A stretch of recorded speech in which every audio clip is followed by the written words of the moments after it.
नमस्कार, मैं सचिन दुबे। आप सभी दर्शकों का स्वागत है एमबीए मीडिया नेटवर्क में। आज मीरा भाईंदर शहर में मुख्यमंत्री एकनाथ शिंदे का दौरा था। डीप क्लीन ड्राइव के तहत ये दौरा रखा गया था और वो शहर में आया और उन्होंने शहर में साफ सफाई की और साथ ही साथ यहाँ पर हिंदू हृदय सम्राट बाला साहब ठाकरे कला दालन का भी काम चल रहा है, जो कि दिसंबर 2024 के अंतिम चरण तक पूरा हो जाएगा, ऐसा आश्वासन दिया गया है मीरा भाईंदर महानगर पालिका की तरफ से। आपको बताना चाहते हैं ये वही कला दालन है जिसका काम अभी चल रहा है और मुख्यमंत्री एकनाथ शिंदे ने इसका जायजा लिया और आज जो ड्राइव चल रही थी, डीप क्लीन की जो ड्राइव चल रही है मुख्यमंत्री की तरफ से, उसके बारे में क्या जानकारी दी है मुख्यमंत्री एकनाथ शिंदे ने प्रेस कॉन्फ्रेंस के दौरान, आइए आपको दिखाते हैं।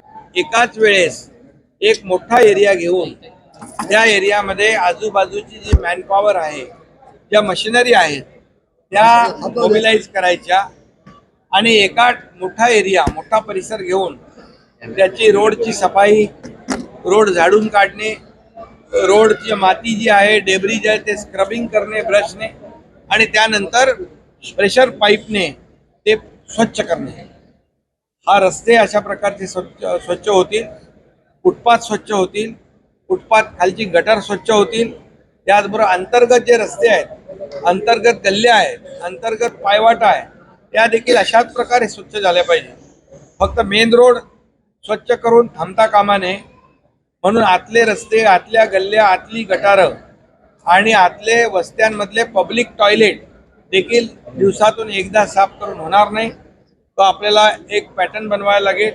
दिवसभरामध्ये 5 ते 6 वेळा त्याची स्वच्छता झाली पाहिजे आणि त्याचबरोबर त्या परिसरामध्ये असलेले नाले आपण वर्षातून एकदा साफ करतो, परंतु मी आयुक्तांना सांगितलंय तुमची डीप क्लीन ड्राईव्ह असेल त्यावेळेस ते नाले पण आपण साफ करून घ्या।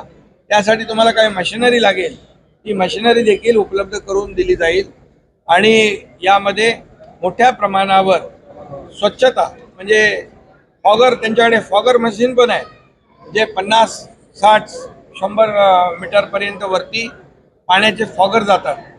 अँटी स्मोक गन आहे, त्यातून मोठ्या प्रमाणावर हवेतले धुलीकण जे आहेत हे धुलीकण देखील खाली येतील आणि ते सगळे सेटल होतील।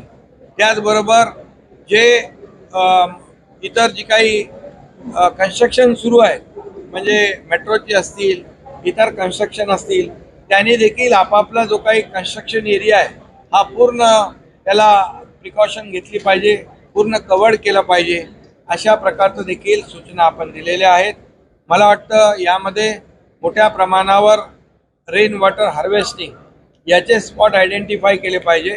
त्यासाठी रिचार्जिंगची सिस्टीम जी आहे, पावसाचं आलेलं पाणी पूर्णपणे जमिनीमध्ये मुरलं पाहिजे, जमिनीची जी काही वॉटर लेवल आहे ती वाढली पाहिजे आणि ज्या ज्या ठिकाणी आपल्याला आता रस्त्याचे मेडियन असतील तिकडे झाडं लावणे, हरित पट्टा तयार करणे, रस्त्याच्या दोन्ही बाजूला जागा असेल तिथे हरित पट्टा तयार करणे, झाडं लावणे।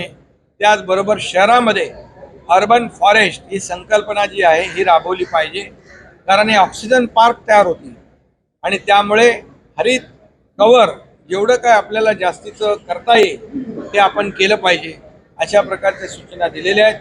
हा जो ड्राईव्ह आहे हा एक दिवसाचा नाही आहे, हा मार्चपर्यंत त्यांनी विकली हा डीप क्लीन ड्राईव्ह ठेवलेला आहे आणि हे रुटीन जे स्वच्छता आहे ती तर चालूच राहील, पण डीप क्लीन ड्राईव्हमुळे तुम्हाला विजिबल इम्पॅक्ट दिसेल आणि लोकांना या धुळीपासून, कचऱ्यापासून, प्रदूषणापासून मोठा दिलासा मिळेल। त्यामुळे हा डीप क्लीन ड्राईव्ह जो आहे हा फक्त मुख्यमंत्र्याचा ड्राईव्ह नाही आहे, महापालिकेचं नाही, म्हणून याच्यामध्ये मोठ्या प्रमाणावर नागरिक सामील होत आहेत, NGO सामील होत आहेत, शाळेतली मुलं सामील होत आहेत आणि त्याचबरोबर ज्या NGOज आहेत मोठमोठ्या ते देखील त्याच्यामध्ये इंटरेस्ट घेऊ लागलेले आहेत आणि त्यामुळे मला वाटतं ही एक चळवळ तयार होईल आणि आम्ही टप्प्याटप्प्याने संपूर्ण महाराष्ट्र याच्यामध्ये कव्हर करणार आहोत। यामध्ये महापालिका आणि नगरपालिकांमध्ये कॉम्पिटिशन देखील आपण लावलेलं आहे की तुमचं शहर स्वच्छ कसं होईल, सुंदर कसं होईल आणि प्रदूषण मुक्त कसं होईल, निरोगी कसं होईल, यासाठी ते देखील आम्ही कॉम्पिटिशन राज्य सरकारच्या वतीने लावलेले आहेत। आणि म्हणून आपल्याला आज पाहताय की मुंबईमध्ये, ठाण्यामध्ये, मीरा भाईंदरमध्ये जे तुमच्याकडे कमिशनर जे फ्लायओव्हर आहेत त्याच्या खालचं जागा जी आहे, मेट्रोच्या खालची जागा आहे ती स्वच्छ करणे, तिथे झाडं लावणे, तिथे लोकांना त्याचा वापर करण्यास त्यांना मुभा देणे, या सगळ्या गोष्टी ज्या आहेत, एक हॅपीनेस जो आहे तो वाढवण्यामध्ये खूप मोठ्या प्रमाणावर फायदा होईल. आणि गार्डन जे आहेत तुमच्या शहरातली, या गार्डनची डागडुजी देखील झाली पाहिजे. गार्डनचं इंटिग्रेटेड डेव्हलपमेंट जे आपण म्हणतो ना, विकास, त्याप्रमाणे आपण ते केलं पाहिजे. त्याचबरोबर जे तलाव आहे, या तलावाचं सुशोभीकरण, सौंदर्यीकरण हे देखील झालं पाहिजे. कारण तलाव असतील तर चौपाटीसारखं त्याचा लोक आनंद घेतील. आणि म्हणून एक शहरामध्ये फक्त उंच बिल्डिंग म्हणजे विकास असं नाही. तर हे जे काही आता आहे, हे आपण इथे हे ऑडिटोरियम होतंय, मोठं कलादालन होतंय आणि बाळासाहेबांच्या नावाचं कलादालन होतंय, नाट्यगृह होत आहे. त्यामुळे विरंगुळाची जी साधनं आहेत, या मीरा भाईंदरकरांची जी सांस्कृतिक विकासाबरोबर सांस्कृतिक भूक जी आहे ती भागवण्याचं देखील काम प्रशासन आणि राज्य सरकार आणि लोकप्रतिनिधी मिळून करतील. अशा प्रकारचा आमचा एक चांगला प्लॅन आहे. आणि हा प्लॅन इम्प्लिमेंट करण्यासाठी आयुक्तांना, इथल्या दोन्ही आमदार आहेत तिकडे, या सर्व लोकांना सूचना दिलेल्या आहेत. आणि त्याबरोबर लोकांची इन्व्हॉल्वमेंट हे देखील महत्त्वाचं आहे. यामध्ये सगळ्या टीम आहेत, म्हणजे कलेक्टर आहेत, महापालिका आयुक्त आहेत, पोलीस आयुक्त आहेत, अशी टीम आहे पूर्ण. या हे टीमवर्क आहे. आणि म्हणून आज बघितलं सगळे लोक एक सिम्बॉलिक स्वच्छता या अभियानामध्ये उतरले होते. मोदी साहेबांनी 14-15 साली असं स्वच्छ भारत अभियान केलं होतं. त्यांनी स्वतः झाडू घेतली होती हातात. तेव्हाही त्यांना फोटो सेशनचा आरोप केला होता. आता काय झालं, मोदी साहेबांच्या मार्गदर्शनाला देशाची स्वच्छता आणि साफसफाई होत आहे, परंतु विरोधकांचं सफाई झालं आहे. आणि हा फोटो सेशन नाही आहे, हा खरं म्हणजे डीप क्लीन ड्राईव्ह मिशन आहे. हा फोटो सेशनसाठी मुख्यमंत्री असं त्याला मला अशी गरज नाही आहे फोटो सेशनची. लोकांमधला मी मुख्यमंत्री आहे. मी या ठिकाणी एक ग्राउंडला फील्डवर काम करणारा कार्यकर्ता आहे. त्यामुळे आपल्याला मी सांगतो, विरोधक काही म्हणू द्या, आमच्यावर त्याचा काही परिणाम होत नाही. आम्ही त्यांना उत्तर देतो कामातून. त्यामुळे ते लोक घाबरलेत, त्यांच्या पायाखालची वाळू सरकली आहे. हे असंच जर सुरू राहिलं महाराष्ट्रामध्ये तर लोकांची एक लोक चळवळ होईल आणि लोकांची इन्व्हॉल्वमेंट एवढी वाढेल. कारण स्वच्छतेबद्दल प्रत्येक नागरिक, मुंबई असेल, ठाणे असेल, इथे असेल, इतर ठिकाणी हे रिसायकल वॉटर आहे.